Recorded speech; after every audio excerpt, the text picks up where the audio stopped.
Hello everyone, आइए जानते हैं कि आपके पर्सन आपको क्या बोलना चाहते हैं। क्या कहना है आपके पर्सन को आपसे, जो वो इस वक्त आपसे नहीं बोल रहे हैं। आप अगर इनके साथ सेपरेशन में है, नो कांटेक्ट में है, आखिर आपके पर्सन के अंदर सबकॉन्शियस माइंड में, स्पेशली इनके दिल दिमाग की एनर्जीज में क्या कुछ है आपके लिए, क्या इनको इंपॉर्टेंट आपको बताना है, जो आपके लिए जानना बहुत इंपॉर्टेंट भी हो सकता है। याद रखें, ये रीडिंग जनरल कलेक्टिव टाइमलेस है, तो जो चीजें आपके साथ रेजोनेट करती हैं उन्हें आप क्लेम कर सकते हैं एंड रेस्ट को आप जाने दे सकते हैं। तो ये शफल डेक से मैं लूंगी कुछ कार्ड्स। फर्स्ट कार्ड जो हमारे पास आ रहा है वो है 6 ऑफ सोर्ड्स। ऐसा लग रहा है इस एनर्जी को देख करके आपके पर्सन ने किसी सिचुएशन को रिसेंटली विद इन 6 आवर्स के अंदर हो सकता है कट ऑफ किया है। कहीं ये ट्रैवल करके किसी बात को सॉर्ट आउट करने के लिए गए हों, किसी से कुछ पूछा हो, कहीं ना कहीं किसी सिचुएशन से मूव ऑन करने की एनर्जी है। इवन ये आपको ये बोलना चाहते हैं कि ये अब इस रिश्ते में एक ऑपोजिट डायरेक्शन में जाना चाहते हैं। ऑपोजिट डायरेक्शन का मतलब है कि अगर आपके साथ सेपरेशन चल रहा है तो माइट भी कि आपके साथ सेपरेशन एंड करने के लिए कुछ एक्शंस लें।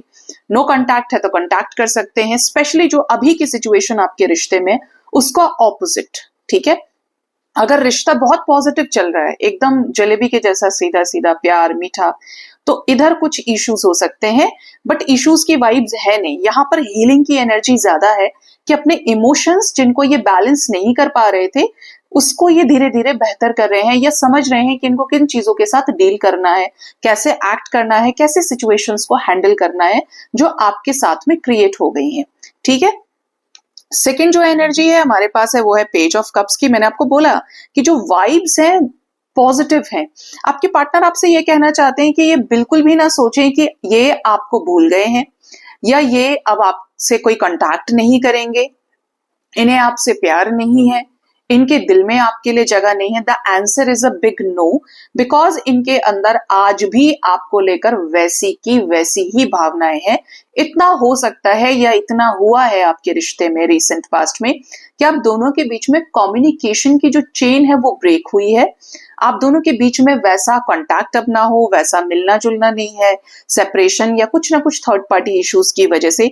बट एक चीज जो नहीं बदली है वो है आपके पर्सन का आपके प्रति प्यार, लगाव, कि जब भी आपके बारे में सोचते हैं इनको आपकी तरफ एक अच्छी एनर्जी फील होती है। देखो, प्यार की एक सबसे बड़ी क्वालिटी ये है कि जब आप किसी से प्यार करते हैं या आपके कर्म इतने अच्छे होने चाहिए कि कोई आपके बारे में अकेले में भी सोचे तो उसे अच्छा ख्याल आए, ये ना कहे कि यार वो कौन सा कम है, वो कौन सी कम है, मेरे साथ ऐसा कर दिया वैसा कर दिया। तो अच्छाई का तोड़ सिर्फ अच्छाई से है, बुराई से नहीं है। और अगर आपने उस लेवल पे इस रिश्ते में एफर्ट्स डाले हैं, दिल से आत्मा से जुड़कर अपने पार्टनर से प्यार किया है, ये रिश्ता निभाया है, जब भी आप पॉजिटिव रहे हैं, ये एनर्जी उसी चीज का इंडिकेशन है कि doesn't matter what is going on in your connection right now, but आपके पार्टनर आपसे वैसा का वैसा प्यार करते हैं। इनके दिल में आपकी जो जगह है वो इस बात पर बिल्कुल भी डिपेंड नहीं कर रही है कि आपकी इनसे रोज बातें होती हैं या नहीं होती हैं, मिलना होता है या नहीं होता है। इमोशंस है तो है, किसी से किराए पे नहीं लिए इमोशंस कि खत्म हो गए। कोई नहीं निकाल सकता आपको इनके दिल दिमाग से।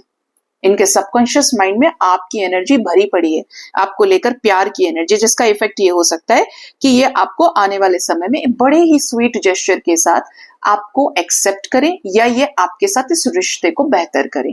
ठीक है, आपके रिश्ते में अप्स एंड डाउन्स हैं, ठीक है, लेकिन इनके आपके प्रति इस लगाव की वजह से ये इस रिश्ते में directly indirectly they are also standing somewhere.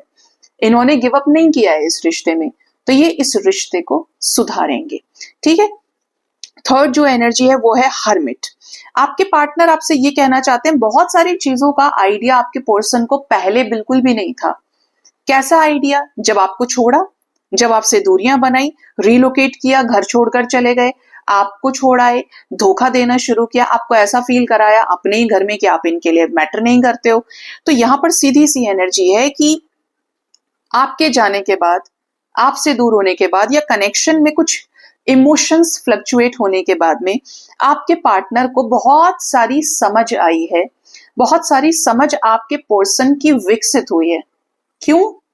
क्योंकि अवेकनिंग में चले गए हैं, आइसोलेशन से अवेकनिंग से इनको कुछ लेसन्स मिले हैं, और उन चीजों को ये शो तो नहीं कर रहे हैं कि what they are going through, या कोई फेज इनके लाइफ में है, उस चीज को ये कैसे बताएं, किस समय से ये गुजर रहे हैं, but realization is very strong. और ये रियलाइजेशन होना बहुत जरूरी था, अदरवाइज आपके जो पर्सन है वो हमेशा आपको ऐसा फील कराते कि ये आप ही हो इस रिश्ते में और कोई नहीं है। तो ये रियलाइजेशन आपके पर्सन को हुआ है, ये आपसे बोलना चाहते हैं कि आप इनके लाइफ में गुरु के जैसे आए, जिसने इनको हर मायने में इंस्पायर किया और बहुत सारी चीजों को जानने के लिए प्रेरित किया, पहले से ज्यादा स्पिरिचुअल हुए हो, लोगों से डिटैच होकर कुछ अच्छा करना शुरू किया, मेडिटेशन करना शुरू किया, मतलब आपने इनको सेल्फ की जर्नी में आगे पुश किया है। और इस वजह से ये इनका मैसेज है आपके लिए कि ये पर्सन आपके लिए थैंकफुल है, ग्रैटिट्यूड की एनर्जी में कि यार बहुत अच्छा हुआ कि तुम मेरे जिंदगी में आए, तुमने बताया प्यार क्या होता है, तुमने बताया ईश्वर क्या है, जिंदगी कैसे जी जाती है, या जिस थॉट प्रोसेस में मैं जी रहा था या जी रही थी, तुमने मेरे माइंड को चेंज किया, तुमने मेरी समझ बढ़ाई, एक दूसरा हिस्सा दुनिया का दिखाया जहां पर नेकी एग्जिस्ट करती है, अच्छाई एग्जिस्ट करती है, ईमानदारी एग्जिस्ट करती है। ये ना समझे कि आपके इमोशंस वेस्टेड हैं या आपके पार्टनर ने आपको समझा नहीं। The answer is a big no. ये पर्सन को रियलाइजेशन आपकी अच्छाई का है, इंडिविजुअलिटी का रियलाइजेशन है। आप समझते हैं ना कि जब आपको कोई गाइड कर दे, मैं ही हूं आपकी रीडिंग करती हूँ, जनरल रीडिंग है, पर्सनल रीडिंग्स है, जो आपको दिशा दे रहा है वो इंसान आपकी लाइफ में किसी पर्पस के साथ आया है, राइट? इसी तरीके से आपका इनसे मिलना, इनको अपने आप से जोड़ना इनके लिए लिखा था और आप इनके लाइफ में पर्पसली आए। ऐसे ही ये आपकी लाइफ में पर्पसली आए क्योंकि आप भी अवेकनिंग फेज में हैं। और एक लास्ट हम मैसेज देखते हैं, वो है 2 ऑफ कप्स का। यहाँ पर सबसे बड़ा इंडिकेशन तो ये है कि आपके partner 2 days, within 2 hours, 2 days up to 9 hours कुछ लोगों के लिए हो सकता है, मैक्सिमम 6 डेज के अंदर डायरेक्टली इनडायरेक्टली आप इस पर्सन से मिल सकते हैं, आपके पार्टनर से। डायरेक्टली तो ये कि ये प्लान करें कि इन्हें आपसे मिलना है, मुलाकात बहुत जरूरी है, रिश्ता आगे चाहिए, तो इवन ये आपके साथ रिकंसाइल कर सकते हैं, रीयूनाइट हो सकते हैं, अगेन आप दोनों एक दूसरे के साथ टच में आए, कांटेक्ट में आए, इक्वल फीलिंग्स और इमोशंस। और अब की बार एक चीज और आपको बता दूं, व्हेनेवर आप इनके साथ रीयूनाइट होंगे, आपके पार्टनर और आपके बीच में एक बैलेंस की एनर्जी क्रिएटेड होगी। ऐसा नहीं कि सुपर इम्पोज हो रही हैं चीजें, एक ही कर रहा है, एक कुछ नहीं इन्वॉल्वमेंट है, टाइम पास कर रहा है। तो डिवाइन के संरक्षण में, डिवाइन के सीसीटीवी सर्विलेंस में ये चीजें होंगी। और आपके पार्टनर क्योंकि रियलाइजेशन के बाद आपके टच में आएंगे, तो इनकी एनर्जी इक्वालिटी की होगी, आपकी तरफ दिल से जुड़ेंगे, प्रेम से जुड़ेंगे, जिससे इस रिश्ते को संभाला जाए और ये रिश्ता सुधर पाए। ठीक है, तो आपने कितना रेजोनेट किया चीजों से, कितनी चीजें आपके साथ आने वाले समय में होती है, जरूर बताइएगा कमेंट सेक्शन में। बट एज ऑफ नाउ देख के लग रहा है कि आपके पार्टनर की जो एनर्जी है वो आपके टुवर्ड्स बहुत अच्छी है, पॉजिटिव है। ठीक है, तो अपना ख्याल रखिए guys. Thank you so much, bye bye, take care.